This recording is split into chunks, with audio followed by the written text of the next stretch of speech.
Question दिया है 1/√7 minus 6x minus x square, इसका समाकलन करना है। तो डायरेक्ट इसका समाकलन हो नहीं पाएगा क्योंकि ये अपने फार्मूले रूप में नहीं है। तो पहले क्या करना पड़ेगा, इसको पूर्ण वर्ग बना करके इसको फार्मूले के जैसा सेट करना पड़ेगा, फिर जाकर इसका समाकलन हो पाएगा।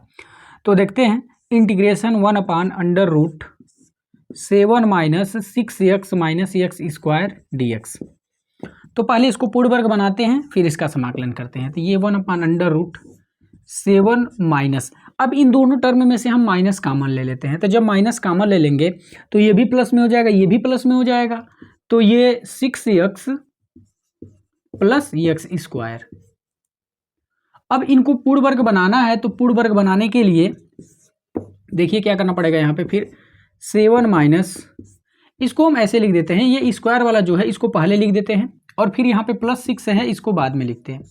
अब देखिए, इसको पूर्ण वर्ग बनाने के लिए हम लोगों को इसमें कुछ जोड़ना पड़ेगा, कुछ घटाना पड़ेगा।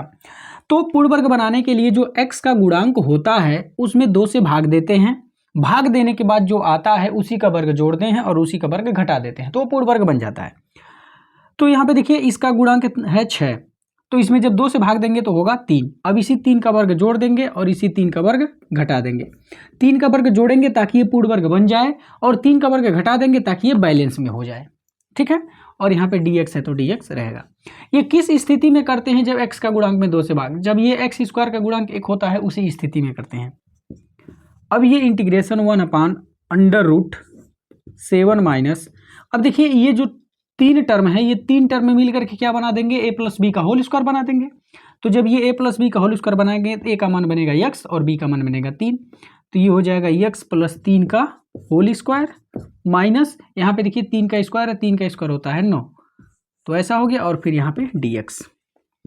अब यहाँ पे इंटीग्रेशन ये 1/√, अब यहाँ पे 7 माइनस, अब यहाँ से हम माइनस अंदर करते हैं, यहाँ से ब्रैकेट हटाते हैं, तो ये माइनस x प्लस 3 का होल स्क्वायर और ये माइनस माइनस मिल करके प्लस हो जाएगा और ये हो जाएगा 9 और यहाँ पे है dx। अब देखिए ये समाकलन 1/√, अभी देखिए 7 ये भी प्लस में है, 9 ये भी प्लस में है, तो 9 और 7 मिल करके 16 हो जाएगा। अब उस 16 को हम 4 का वर्ग लिख सकते हैं, फिर माइनस यहाँ पे है x प्लस 3 का होल स्क्वायर, ठीक है, इनटू में dx। अब ये देखिए ये फार्मूले के जैसा आ गया। अब ये फार्मूले पे जब हम इसको लगाएंगे तो देखिए क्या आ गया। तो पहले हम यहाँ पे फार्मूला लिखते हैं कि ये किसके जैसा दिख रहा है। तो ये देखिए integration 1/√a square minus x square dx के जैसा दिख रहा है। मतलब पहले देखिए अचर पद है, अचर पद मतलब 4, और फिर क्या है, चर है यानी कि x है। तो यहाँ पर भी देखिए x वाला टर्म है, माइनस के बाद x वाला टर्म है, तो यहाँ पर भी माइनस के बाद x वाला टर्म है। तो जब ऐसा होता है तो ये होता है साइन इनवर्स x/a, यही होता है। तो जरा देखिए, तो ये भी जब होगा इस फार्मूले पे लगाएंगे तो यहाँ पे क्या हो जाएगा, तो ये हो जाएगा ये हो जाएगा साइन इनवर्स x/a। तो x का मान यहाँ पे टोटल क्या बन रहा है, x प्लस 3 बन रहा है, तो ये हो जाएगा x प्लस 3 और फिर है बटे में कितना होगा, a होगा, a का मान यहाँ पे क्या है 4 है, तो यहाँ पे 4 हो जाएगा। तो फाइनली ये हो जाएगा x प्लस 3/4 और यहाँ पे प्लस c, यही हो जाएगा आंसर।